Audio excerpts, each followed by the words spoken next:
é o melhor ator e a melhor atriz grata para você? Qual que é a melhor atriz e qual que é o melhor ator? Da história do cinema? E eu acho que sim, ela não terminou, mas deve ser, né? Ah, caramba. Bom, o Marlon Brando, ele é um marco do ponto de vista de atuação para cinema, né? Existe um antes e um depois do Marlon Brando. Ele revolucionou a interpretação para cinema. Não é à toa que ele é considerado como referência por todas as gerações que vieram depois. Mas, ao mesmo tempo, Marlon Brando, como ele mesmo sempre fazia questão de dizer, ele aprendeu com uma atriz que não foi uma atriz de cinema, assim, uma estrela de cinema, mas era uma professora que era a Stella Adler, que, enfim, então ela tem uma influência fantástica sobre o Marlon Brando.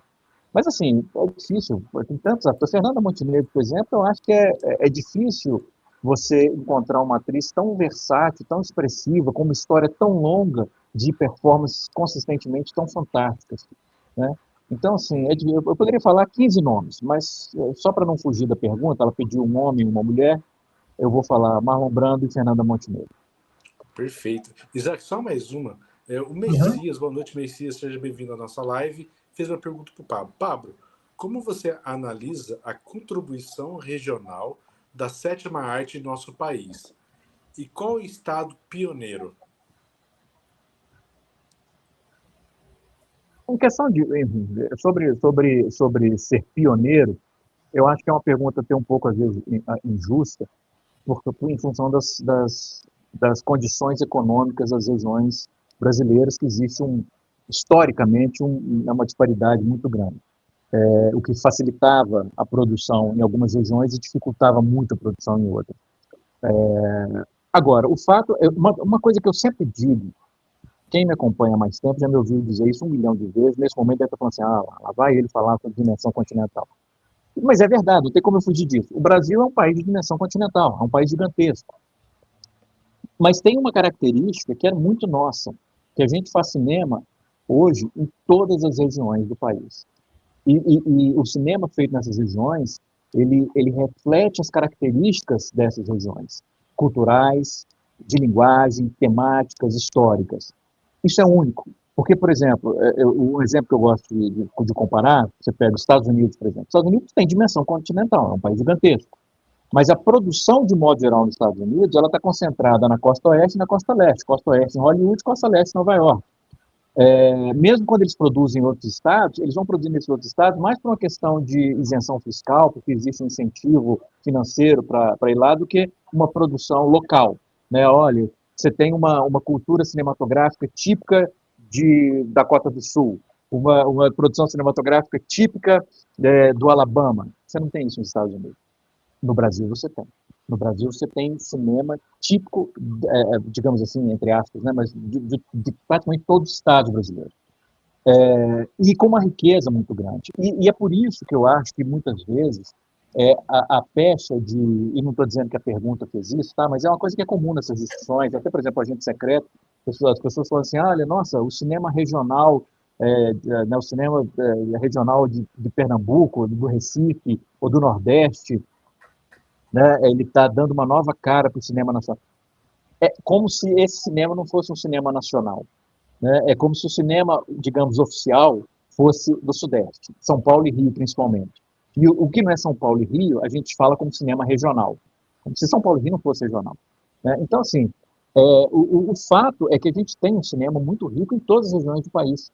Basta você ir num festival de cinema, um festival de Gramado, um festival de Brasília, em que você vai ter, de repente, você vai assistir vários filmes produzidos em vários lugares diferentes do Brasil no mesmo ano, e de repente você fala, caramba, são filmes completamente diferentes um do outro, em termos de tudo, de tema, de estética, de linguagem, e são, ao mesmo tempo, profundamente brasileiros, todos eles.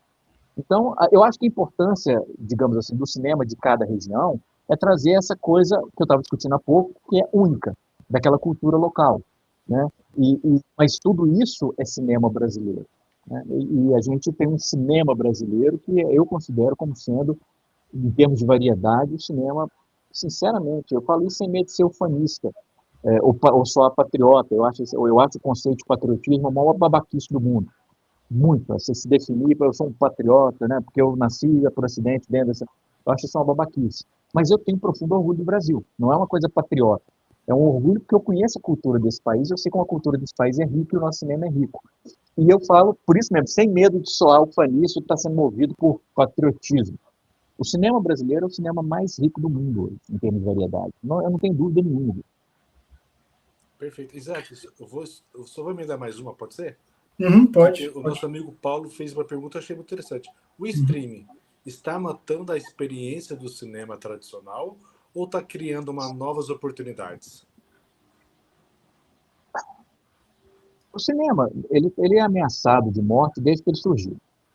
Toda novidade que surge é o fim do cinema. Então, assim, eu acho difícil, o streaming está matando a experiência cinematográfica. Eu acho que sempre vai ter espaço para a experiência cinematográfica. O que acontece é que, como a gente vê, por exemplo, as produções feitas diretamente para streaming, existe é como se elas apelassem sempre ao menor denominador comum. E isso você vê vários cineastas, vários atores que, por exemplo, quiseram trabalhar em produções para a Netflix, contando isso. Que uma das orientações da Netflix, por exemplo, os realizadores, é a de sempre mastigar tudo para o espectador, porque eles presumem que o espectador que está vendo Netflix ele está distraído, ele está fazendo outra coisa. Ou ele está vendo várias abas ao mesmo tempo no notebook, ou ele está vendo o filme ali, mas está mexendo no celular, ou ele sai para fazer alguma coisa e volta. Então é sempre assim, repita tudo o tempo todo. A sofisticação visual não é tão importante, o importante é a clareza nos pontos da trama, e eu acho que isso é uma redução do que a arte pode ser. Ao mesmo tempo, você tem exceções, porque, por exemplo, tem uma série agora, Pluribus, do Vince Gilligan, que eu acho um cara brilhante, eu acho Breaking Bad e Better Call Saul duas das coisas mais fantásticas que eu já vi em termos de audiovisual, e ele fez uma série agora, Pluribus, e a primeira temporada dessa série é uma coisa, não só que é uma coisa que eu achei fantástica, mas vai na contramão do que a Netflix prega.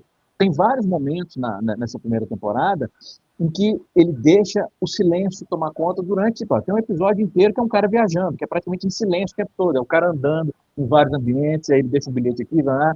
Enfim, não tem... em outro momento, não estou dando spoiler não, tá? Pode ficar tranquilo. Mas tem outro momento, por exemplo, que a protagonista ela se dá conta de alguma coisa. E em vez o que a Netflix diria para ela fazer, né, ela dizia assim, peraí, deixa eu recapitular o que aconteceu. Quando eu disse aquilo, a pessoa falou alguma coisa, me entregou aquele objeto, porque ele significa que não sei o quê, blá, blá. Não, em vez disso, é a câmera no rosto da atriz, que é brilhante, a Rhea Seehorn, e a gente vê na expressão dela, ela se dando conta de alguma coisa e ela chegando a uma conclusão e a reação dela aqui.